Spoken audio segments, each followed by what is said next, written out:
This video is going to be about linear equations, systems of linear equations. We're going to mainly be talking about solving by graphing, but we're going to introduce right now what a system of linear equations is. So a system is when you have more than one linear equation and they kind of work together. So we're going to solve this by graphing, and the way that we're going to do that is we're going to solve. A solve means find a solution. A solution is values for the variable that make the statement true.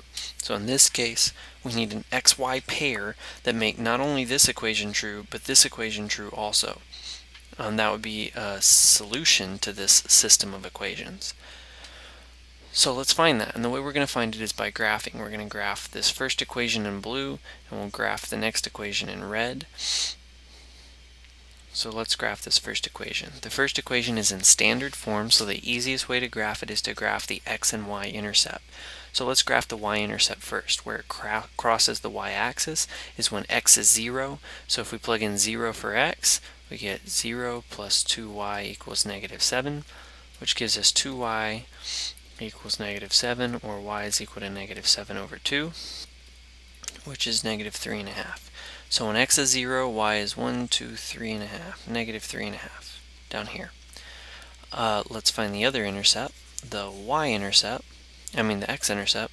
Where it intercepts the x-axis is when y is 0. So let's plug y as 0 in here.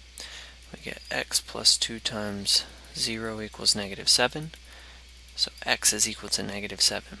Let's go ahead and make our scale negative 2. Our scale goes by 2, so negative 2, negative 4, negative 6, negative 8, so negative 7 is here. And let's use the line tool to draw this line. Okay, so there's our first line. Now let's switch over to red and graph that one. The x-intercept is when y is 0, or well, let's do the y-intercept first. So when x is 0, y is 0. So we go through here. So the x and y intercept are both at the same point. They're at the origin, 0, 0. And you need 2 points to graph a line. So we're actually going to have to plug in one more point here or solve this for y so that we can find the slope. I'm going to go ahead and do that. I'm going to solve the red equation for y. So to do that, you subtract 2x from both sides of the equation. Negative 3y equals negative 2x. Divide both sides by negative 3, and you get y equals 2/3 x. So the slope is 2/3. This is actually direct variation because it goes through the origin. So let's go up 2, 1, 2, and over 3. Remember the x scale is 2, so I just went over 1, 2, 3.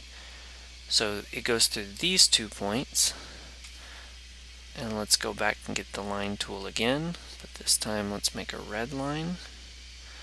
Go through the 2 points. Okay, so now what we have the red line and the blue line. This is our system of equations.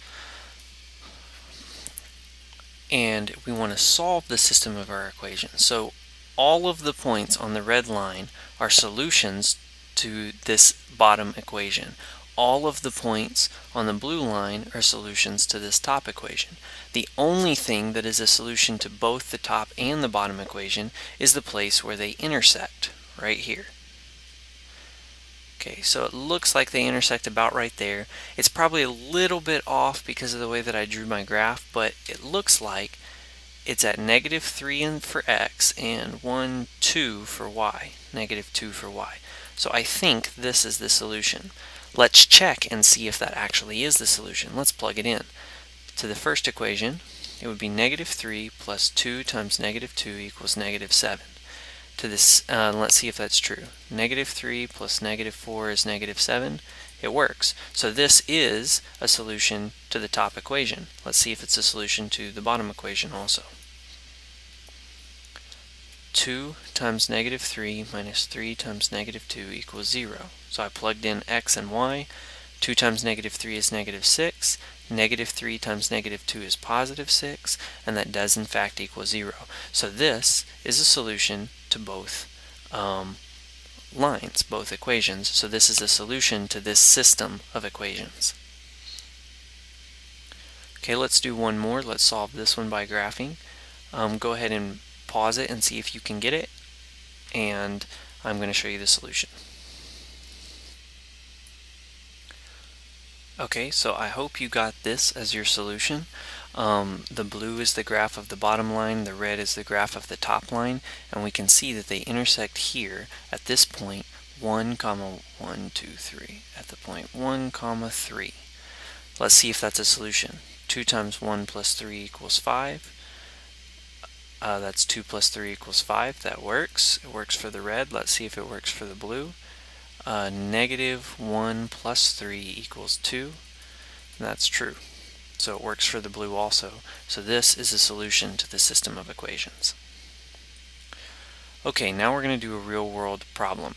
These are the years for the Olympics from 1968 to 2000, and these are the men's times for the 400-meter dash, and these are the women's times for the 400-meter dash. So the question I want you to answer is, use this model to predict the winning times for the 400-meter run at the Olympics in 2008 and 2024. So the way that you do this, I'm going to go ahead and switch over to GeoGebra, and you can see here in pink I have the women's times graphed versus the year, and then in blue I have the men's times graphed versus the year. So what we want to do is we want to create a line for the pink graph and a line for the blue graph. In GeoGebra, the way that you do this is you have to create a list, which I've already done, and now I'm going to create a line for the other list. Alright, now we have two lines. This line is the line for the men's time, and this is the line for the women's times. So we have trend lines. These are actually least squares regression lines for our sets of data. And now what we want to do is we want to predict. We want to predict what's going to happen in 2008. Well, here's 2008. So let's zoom in over here. In 2008, the men's time is going to be about 43.5 according to our model. And then the women's time is going to be about 47.2 according to our model. So let's go back and see what they actually were. In 2008, a USA guy named LaShawn Merritt won, and his time was 43.7. That's pretty close to what GeoGebra predicted. GeoGebra predicted 43.5. He was a little bit slower than that, but not a terrible prediction. The women's time was 49.62. GeoGebra predicted that it was going to be 43.2, so that's pretty far off. So when you do a system of linear equations, often what you're looking for is a solution. Where do they intersect? So let's go look and see, where do these two graphs intersect? They intersect way over here. If you notice, the women are getting faster over time and the men are getting faster over time, but the women's slope is more negative than the men's slope, and so they're getting faster. So let's go, at some point they're going to meet up according to our graphs, and this means that the men and women will both be running at the same speed. Let's go see a point that intersects two objects, and let's see what time that is. We've got time s. I'm going to show its value so that we can see when these two things are going to intersect. Okay, they're saying they're going to intersect at 42 seconds in the year 2067. So the next Olympics would be in 2068. So in the Olympics 2068, according to our model, we will see that these two times for men and women are going to be the same. So the women are going to catch up to the men according to our model. Another question, and we're going to talk about this a bit more in class. Do you think that that's true? Do you think that the women and men's time will be the same in 1968 or ever? That's an interesting question, and we're going to talk about it. One of the things that's interesting to notice is our model can't be good forever. It doesn't really work. The reason why is at some point in time in the future, our model predicts that we're going to be having negative times. Let's come way over here. In the year 2760, we've got times that are negative 15 seconds. That woman finished 15 seconds before they shot off the clock for it to start. So obviously our model doesn't work forever. We'll talk about in class the idea of extrapolation. How far can you go from your model before it's really too far? And is this is 2067. Our last data point was in 2000, so it's 68 years past our last data point. Is this too far to be a good prediction? We'll see. All right, next, classifying systems. So we've got a few different names for system of equations. These are the three different options that you can have. You can either have two lines that have different slopes, and they'll cross each other at some point, at one point exactly. Those lines will intersect, and there will be one solution to that system of equations, and we call these independent. Independent is the term that we use. There's another possibility. You could have the line x plus y equals 2, and you could have the line 2x plus 2y equals 4. All I did was multiply this equation by 2. It's a system of equations, but really these are the exact same line. If I divided everything here by 2, I would have the same line. If we graphed both of these, they would just be graphed right on top of each other. Those are called coinciding lines. There isn't a unique solution. Any solution to one line is also a solution to the other line. So there's an infinite number of solutions, but no unique. That means there isn't just one solution. Okay, and then the last case is parallel lines. If you have parallel lines, they never cross each other, and so all the solutions to the blue lines, there's never a solution to a blue line that is also a solution to the black line. And so this system of equations would have no solution because there's no value, no xy pair that works for both lines. Let's go look at some examples of that. I want you to see if you can classify these systems. You might need to go back to this page to look at it.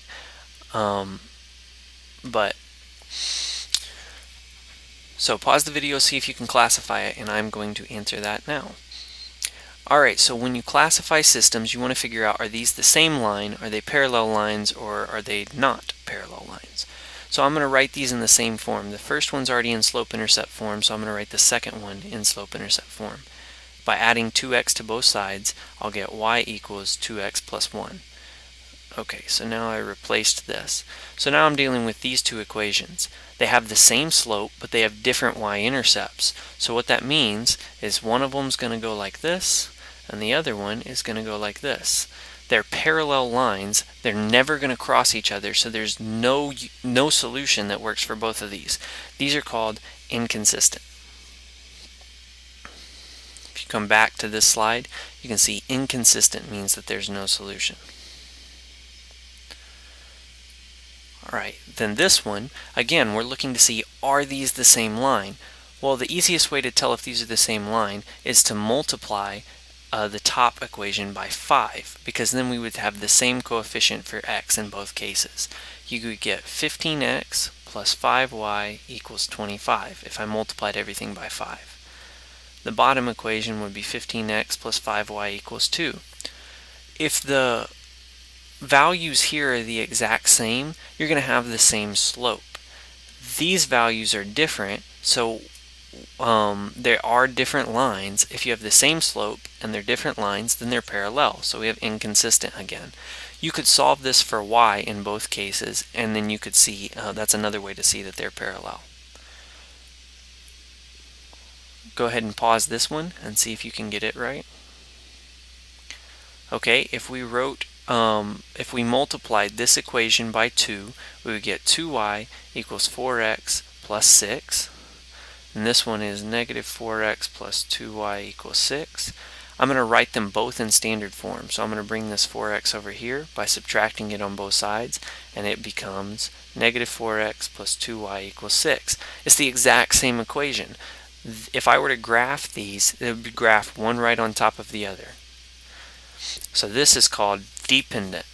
There's an infinite number of solutions, but none of them are unique. So no unique solution. And then at last, here's an example of an independent one.